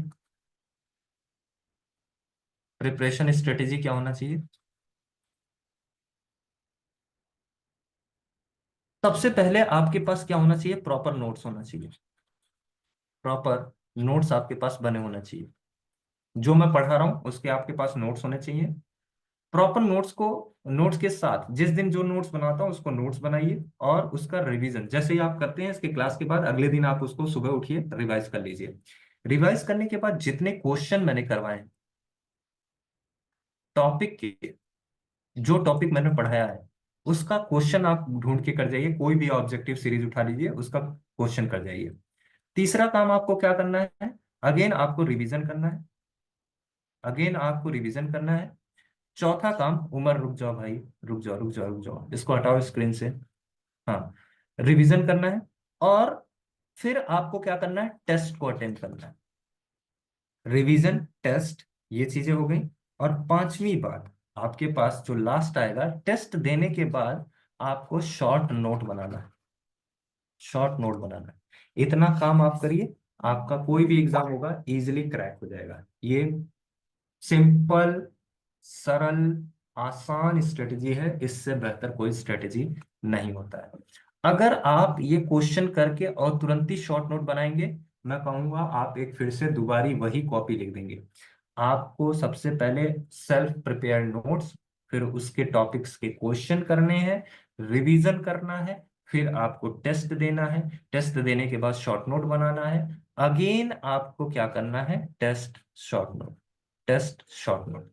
टेस्ट देने का तरीका क्या होता है, टेस्ट आपको कैसे अटेम्प्ट करना है, कोई भी मॉक अगर आप अटेम्प्ट करते हैं तो आपको कैसे अटेम्प्ट करना है? सबसे पहले आप किसी एक चैप्टर को तैयार कर लीजिए, या किसी एक सब्जेक्ट, जो भी चैप्टर आपके पास तैयार हो रहा है उसको तैयार कर लीजिए, उससे क्वेश्चंस को अटेम्प्ट करिए। क्वेश्चन अटेम्प्ट करने के बाद सपोज करिए 100 क्वेश्चन में से आपने 50 क्वेश्चन अटेम्प्ट किया, 50 क्वेश्चन अनअटेम्प्टेड रह गए। 50 क्वेश्चन अटेम्प्ट किया, 50 में से आपने 40 क्वेश्चन सही किए, 10 क्वेश्चन आपके पास क्या हो गए, रॉन्ग हो गए। अब इस 10 क्वेश्चन को एनालाइज करिए, ये रॉन्ग क्यों हुआ। एनालिसिस के दौरान आपको कुछ बातें पता चलेंगी। पहला, it may be your calculation mistake, it may be your conceptual mistake, it may B, it में भी आप बहुत तेज करना चाह रहे थे या डेटा मिस हो गया उसकी वजह से ये आपके पास क्या होगा, लैग होगा। इनको खत्म करिए, ये कॉमन प्रॉब्लम है। अब इसके बाद ये 50 क्वेश्चन आपके पास क्यों नहीं, इन 50 क्वेश्चन पे प्रॉपर एनालिसिस करिए, क्या मेरे को नहीं आ रहा था और क्या इसमें बाकी रह गया है, क्या मैंने रिवीजन नहीं किया। It may be your revision, lack of revision, it may be due to the lack of question reading problem, question reading problem. मैं सारी बातें आपको बता रहा हूँ कि आपने क्वेश्चन नहीं रीड कर पाया, मतलब आपकी स्पीड उतनी अच्छी नहीं है कि आपने क्वेश्चन को रीड करके उसको अटेम्प्ट नहीं कर पाए। क्वेश्चन रीडिंग प्रॉब्लम, एंड उसके साथ साथ क्वेश्चन तो आपने रीड कर लिया लेकिन आप समझ नहीं पा रहे हो, यानी लर्निंग कैपेबिलिटी आपके पास क्या है, कम। ये कुछ आपके पास कॉजेज होते हैं जिसकी वजह से ये 50 क्वेश्चन आपके पास छूट जाते हैं। और एक होता है कि भैया out of syllabus, out of box हो गया, आउट ऑफ बॉक्स हो गया। तो अगर आउट ऑफ बॉक्स हो गया तो सबके लिए आउट ऑफ बॉक्स है ना, तो फिर उसमें टेंशन लेने की जरूरत नहीं है। तो ये तो आउट ऑफ बॉक्स का तो मैं मसला ही नहीं रखता हूँ। मसला क्या है, रिवीजन आपका हुआ है, अगर नहीं हुआ होगा तो क्वेश्चन छूटा होगा। रीडिंग आपने नहीं किया, क्वेश्चन आपने नहीं पढ़ पाया, आपकी स्पीड स्लो रह गई। और आपने क्वेश्चन पढ़ा बट आपके पास लर्निंग एबिलिटी नहीं है कि आप उसको समझ पा रहे हैं कि क्वेश्चन पूछना क्या चाहता है, इस वजह से आपके पास क्या हो सकता है, ये 50 क्वेश्चन छूटा होगा। और अगर आपने क्वेश्चन किया और उसमें गलती हुआ होगा तो हो सकता है आपका कैलकुलेशन मिस्टेक हो सकता है आपका कंसेप्ट ना क्लियर हो, आपको रिवीजन की, फर्दर रिवीजन की जरूरत है। आपको फर्दर रिवीजन की जरूरत है। आपने कुछ डेटा मिस्टेक कर दिया, यानी हो सकता है कुछ वैल्यूज, कुछ चीजें आपको रखनी चाहिए थी वो आपने नहीं रखा है, यानी फर्दर यहाँ पे आपको पास रिवीजन की जरूरत है। और यहाँ पे आपको पेशेंस की जरूरत है कि आप थोड़ा सा पेशेंस रख के अपने कैलकुलेशन को क्या करिए, इंप्रूव करिए। ये पूरा प्रिपरेशन स्ट्रेटेजी मैंने आपको बता दिया और ये सारी चीजें मैंने आपको बता दी। अब पूछो और क्या पूछना चाहते हैं आप? कोई भी कुछ भी पूछ सकता है, कोई इशू नहीं है। बुक भी मैंने आपको बता दिया। सर फर्स्ट पेज फिर से दिखा दीजिए, स्क्रीनशॉट लेना है। अब मैं आपको पीडीएफ भेज दूँ, मैं आपको पीडीएफ भेज दूंगा, सर से आप पीडीएफ ले लीजिएगा, ठीक है? मैं आपको पीडीएफ भेज दूंगा, इसका पीडीएफ बना के मैं आपको भेज दूंगा।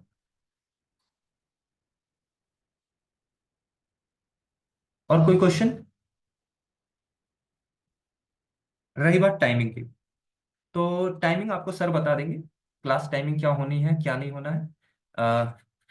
क्लास टाइमिंग सर आपको इन्फॉर्म कर देंगे, और क्या होना है क्या नहीं होना है सारी बातें क्लास में बता देंगे, ठीक है?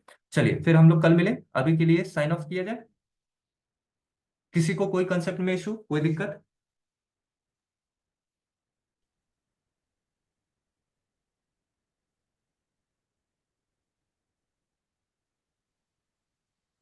ठीक है, ओके, चलिए फिर साइन ऑफ करते हैं हम लोग, कल मिलते हैं। Thank you sir, good night sir. Thank you, good night. हाँ, लेक्चर टेलीग्राम पे सेंड हो जाएगा, टेलीग्राम ग्रुप होगा ना, वहां से आप ज्वाइन कर लीजिएगा। और सेम नंबर पे जो आपके पास टेलीग्राम ग्रुप आ रहा होगा ना, उसमें आप जाके ज्वाइन कर लीजिएगा, पीडीएफ भी वहीं मिल जाएगी, मैं पीडीएफ भी भिजवा दूंगा, ठीक है? पीडीएफ एक बार सर से आप बात कर लेना। गुड नाइट, गुड नाइट जितन जी, सभी को गुड नाइट।